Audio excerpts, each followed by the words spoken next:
পক্ষ থেকে আন্তরিক মোবারকবাদ জানাচ্ছি। আপনাদের মূল্যবান সময়।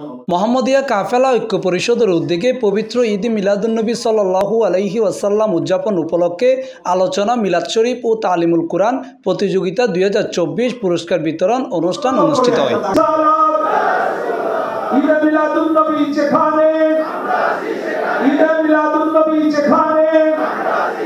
সোমবার সেপ্টেম্বর 30 তারিখ জেলা শিল্পকলা একাডেমিতে একান হলত মিলাদুন্নবী মাহফিল ও পুরস্কার বিতরণ অনুষ্ঠান অনুষ্ঠিত হয়। এই সময় যারা বিজয়ী তারা নগদ অর্থসহ পুরস্কার বিতরণ করা হয়।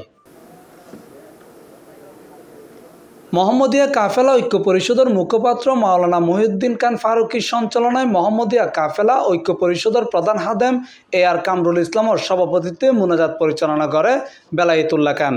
এন্ডে মেহমান হিসেবে বক্তব্য রাখে শাহজাদা সৈয়দ নাইম রহমান মেজবান্ডারি, সৈয়দ মুফতি নেয়াজুল হক চিস্তি মাদ্দাজিল্লুহুল আলী, শাহজাদা সৈয়দ এরশাদুল্লাহ সুলাইমান ইসাফুরি, আলহাজ সৈয়দ মীর কাজী আবুল হুসাইন রুমি, মোহাম্মদ হাসান, আলহাজ মাওলানা কাজী আব্দুল হাকিম, হজরত শাহ সুফি মাওলানা শহীদুল হকি, মুফতি সালে সুফিয়ান ফরহাদিবাদী মেজবান্ডারি, ডক্টর নূর হোসেন, ডক্টর সেলিমউদ্দিন জাহাঙ্গীর, SM জুবাইদুল হোসেন সাদ্দাম, হাফেজ বয়ানউদ্দিন সহ আরো বোধ কেউ ইনশাআল্লাহ ভবিষ্যতে এই সময় বক্তাকল হয় সমাজ ও রাষ্ট্রলে শান্তি প্রতিষ্ঠা করিবেলে বেগ মুসলমানসকলরে ঐক্য হইবের আহ্বান জানাই।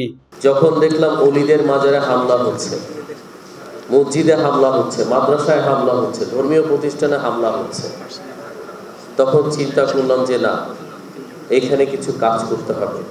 তো সেই জন্য এই মোহাম্মদী কাফেলা করার জন্য যখন ইচ্ছা পোষণ হলো, যখন ইবাদতের পরে মোরাকাবার পরে যখন বারবার এই জিনিসটা আসলো যে ইসলামের খেদমত করো, গোলামি করো, তখন এই চিন্তা থেকে কিভাবে করব, অনেক চিন্তা করে, অনেকের সাথে পরামর্শ করে, অনেক আলেম ডক্টরেট আমাদের মুফতি যিনি মুখপাত্র তার সাথে আলোচনা করে মোহাম্মদী কাফেলা ঐক্য পরিষদ গঠন করেছি।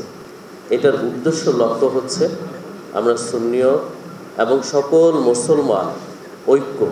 যিনি বান্দার শুকরিয়া আদায় করে না, মানুষের শুকরিয়া আদায় করে না, সে আল্লাহর শুকরিয়া আদায় করে না। তাই আমি মোহাম্মদী কাফেলার পক্ষ থেকে আপনাদের শুকরিয়া আদায় করছি।